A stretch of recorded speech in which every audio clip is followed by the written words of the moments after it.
Gentlemen, the winner for actor in a leading role, Rami Malek for Bohemian Rhapsody. I'm just going to be unpopular here. I'm going to start with 7 in the back and then come to 117. Leave your numbers up until you have a mic in your hand. Rami. Please. Wait a second. Oh. Let's hold on.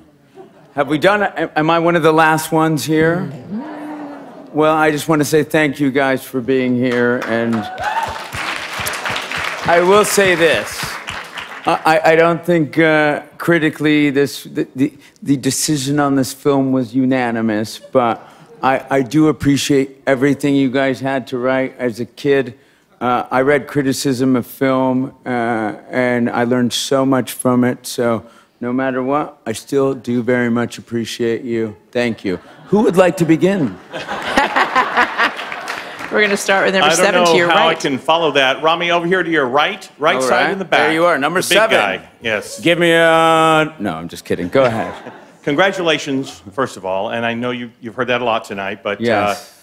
I have to ask, please explain to us and describe for us when you first got this role and what happened exactly at that moment, and when did this role become a reality for you? When did it really hit you that you're playing Freddie Mercury? I got blessed. Last night, Mr. Spielberg he had his daughter come up to me and say, "Hey, make sure you say hi to Rami Malek." It would mean a lot to me and mean a lot to him. So I had a seminal moment in my life where I knew some auteurs could influence my life. Since then, I'm about to begin season 4 of Mr. Robot with Sam Esmail, and on the middle of the second, the third season, while we were working on that, I got a call from Graham King and Dennis O'Sullivan to meet them in Los Angeles. And they were fans of Mr. Robot. And they thought, I don't know how they thought a young man who felt so alienated, profoundly alienated, with such social anxiety could ever play Freddie Mercury. But the one thing that was beautiful about it was I started to discover that in this audacious, present, communicative, powerful human being, there was a sense of loneliness and a sense of anxiety, and I could relate the two together. So I thank them for discovering that in me, but I do have to thank so many great auteurs who have brought me to the point where I felt confident in my work. And Spike Lee's one of them. Alfonso Cuarón is one of them. Paul Thomas Anderson is one of them. Sam Esmail is definitely one of them. The list goes on, but it was the confidence that they all imbued in me to be able to think that I could take on this challenge. Then, well, that's a long story. We're going to go to 117 and then Here. I'll go Tom over to 142. Hanks. Let's not forget Tom Hanks. On your right, Rami. Where? There's so much right. There you are. Jessie Al-Khouri, MTV Lebanon. So allow me on behalf of all the Arab world to say congratulations. We're so happy that you won with the participation of 3 nominees this year from the Arab world. Yes. You have the trophy. Yes. I read that you grew up loving Kulthum and Omar al-Sharif. Yes. And there's plenty of Arab young talents growing up now loving Rami Malek. If it's not too much to ask, can we get your answer? What would you say to these guys or ladies in Arabic, if possible? Well, I will begin by saying أهلا وسهلا. شكرا. فرصة سعيدة. جدا. ومنور. Thank you so much. ومنور بكم كلكم. Thank you. I would say that, you know, as a young man, my sister's born in Egypt. I think when I grew up as a kid, part of me felt like I need to shed some of that. I didn't feel like I fit in.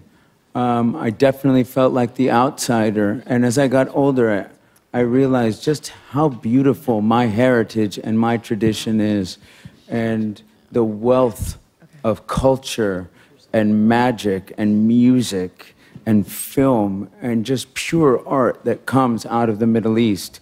And now I am so privileged to represent it, and to anyone from there, and for that matter, the entire world. We all got a shot at this. We really do. We're going to go to 80 down front, and then we'll go to 194. Hey, Rami, over here. To your it's left. Sylvia. Where are you, Sylvia? I'm there you are, here. my love. Hi.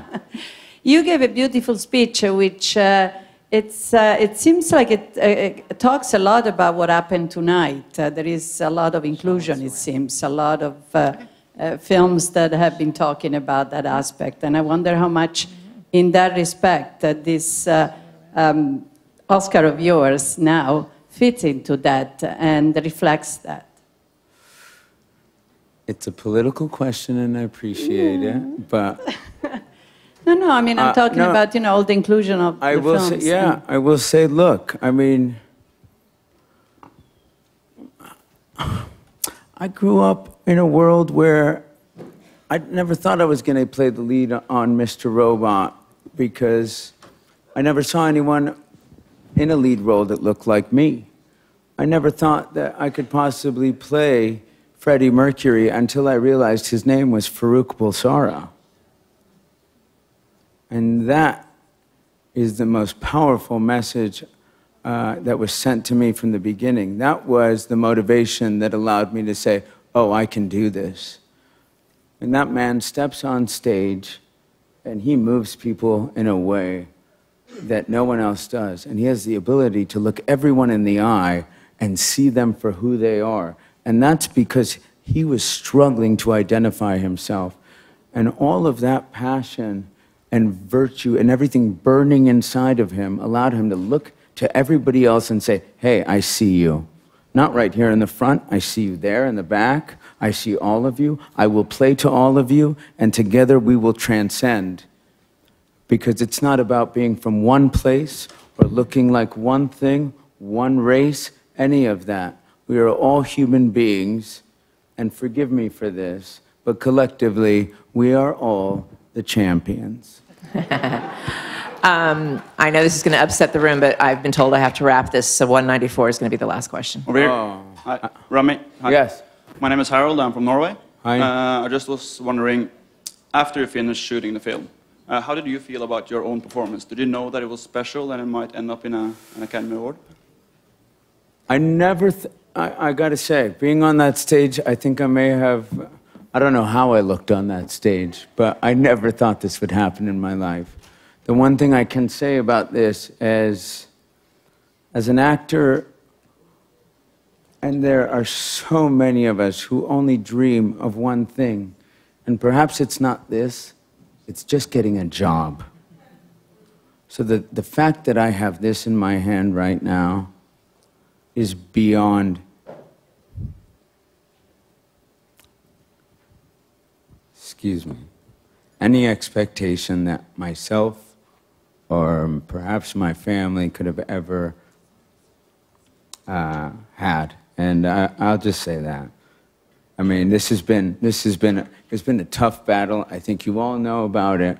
And the fact that I'm here celebrating with you is proof that a lot of things can be overcome, and that anything is possible.